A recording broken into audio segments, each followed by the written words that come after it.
میں گزارش کروں گا جناب آزاد مہدی صاحب سے کہ وہ تشریف لائے اور مختصر کچھ اظہار خیال فرمائیں۔ آزاد مہدی صاحب معروف ناول نگار، مجلس احباب فن کے پرانے ممبران میں اور آج کل ہمارے ایگزیکٹو ممبر بھی ہیں، صدر بھی رہ چکے ہیں مجلس احباب فن کے۔ جناب آزاد مہدی صاحب۔ دوستو، بات یہ ہے کہ بعض لوگ اس لیے خوش قسمت ہوتے ہیں کہ ان کا دور، ان کا زمانہ، ان کا عہد جس میں سے ان کا وجود گزر رہا ہوتا ہے اور ان کا اطراف جو ہے وہ قدرتی طور پر ایک مستند اعلیٰ شخصیات کے درمیان گزرتا ہے اور وہ اس دور سے گزرتے چلے جاتے ہیں۔ میری خوش قسمتی یہ ہوئی کہ میں نے تسلسل سے کلاسک کی گود میں پرورش پائی۔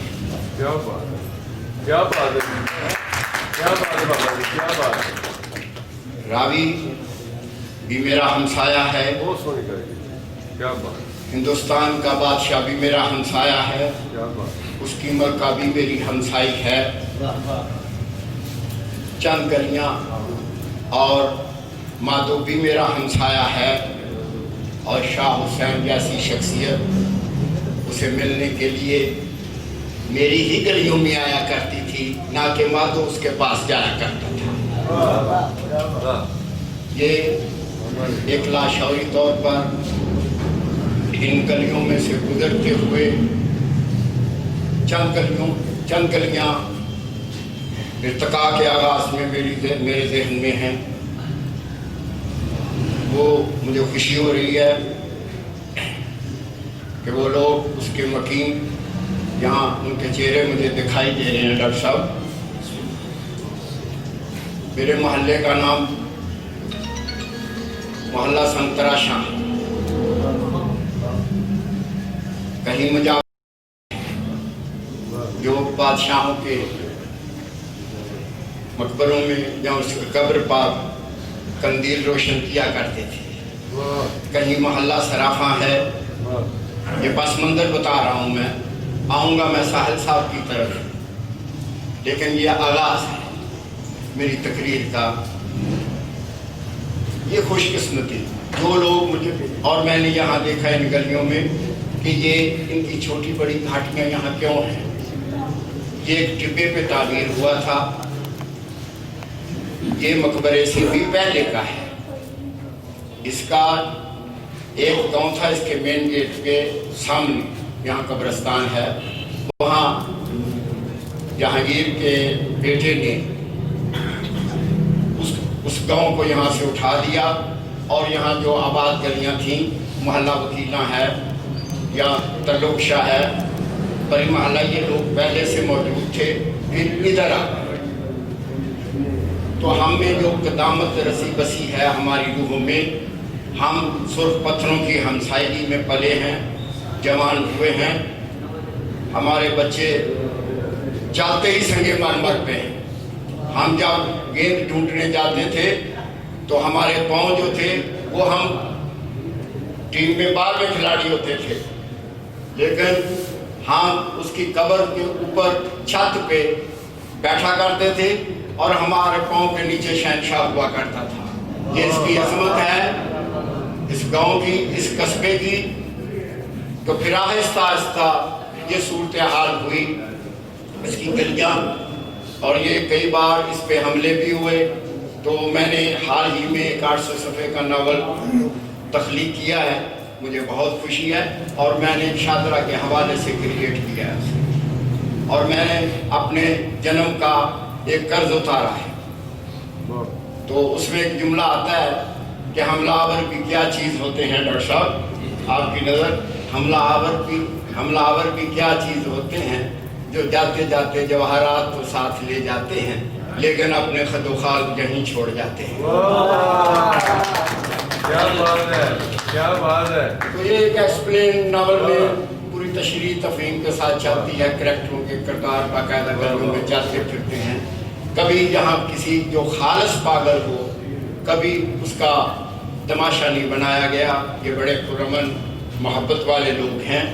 हाँ, कभी कभी 2, 3, 4 साल के लिए ये खुद पागल या सुदाई पैदा कर लेते हैं, उसके चिड़चिड़ेपन का मजा लेने के लिए, या उसकी किसी गैर दानिशमंदाना आरज़ू को मद्देनज़र रखते हुए ज़रा महजूज होते हैं हमसे।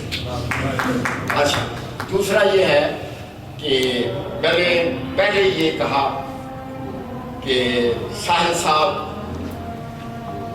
ये भी क्लासिक है, अबर काश्मीरी थे, शहजादा लतीफ़ ताहर से थे, बासित बुखारी थे, और ये हमने इनसे सीखा, इनकी जूतियों में बैठकर, इनके पाँव में बैठकर।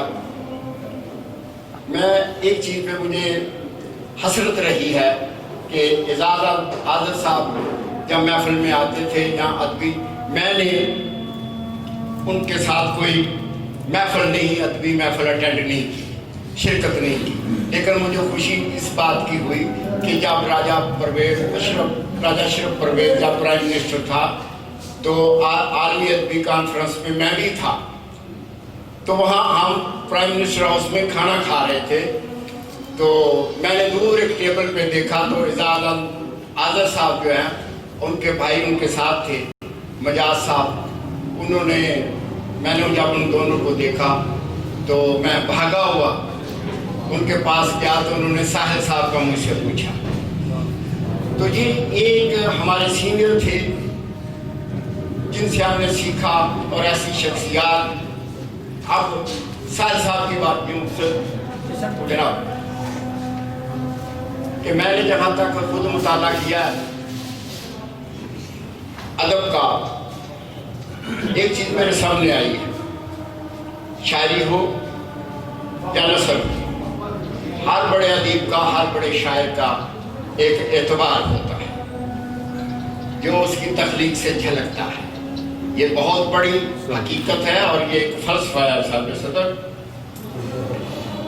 उसका अनुमान ये दिया जाता है कि एतबार की अहमियत, ये एतबार कहाँ से आता है कि आपकी तख्लीक में, आपके नसर पारों में, आपकी शायरी में ये एतबार कैसे पैदा होता है? एक ख़ास रूह के साथ बहुत रियाज के बाद जो उसकी पहचान बन जाता है बिलाखिर। जैसे कि मीर अनीस का कोई भी नाम लिए बगैर अगर आप मिसरा ले तो आपको पता चल जाएगा कि ये मीर अनीस का है और ये मिसरा मिर्ज़ा अदीब का है, आप फौरन पता चल जाएगा। जैसे इकबाल है, इनका अगर नसर में है तो आप एक भी जुमला, एक टुकड़ा ही सुना दें तो आपको पता चल जाएगा कि ये मुंशी प्रेमचंद का है। इसे कहते हैं एतबार की अहमियत।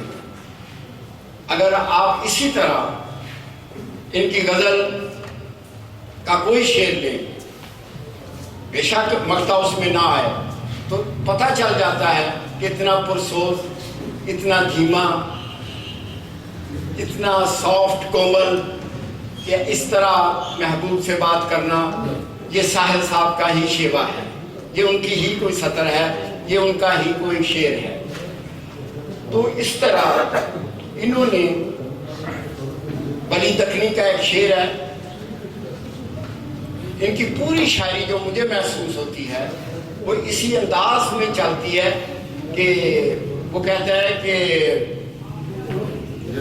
अजब कुछ लुत्फ देता है शब खलवत दिल बरसूम, अजब कुछ लुत्फ देता है शब खलवत दिल बरसूम, सवाल आहिस्ता आहिस्ता, जवाब आहिस्ता आहिस्ता। तो मसला यह है कि इन्होंने जो भी अदा में, अगर ये सिर्फ गज़ल की महबूब से बातें करना है, जदीद दौर में जदीद फशार है, जदीद मसाइल है, इन्होंने उनको भी बरता अपनी गज़ल में, लेकिन गज़ल की खास रूह को नहीं छोड़ा। इसलिए कि मैंने सलाम करता हूँ, हमने इनसे बहुत सीखा।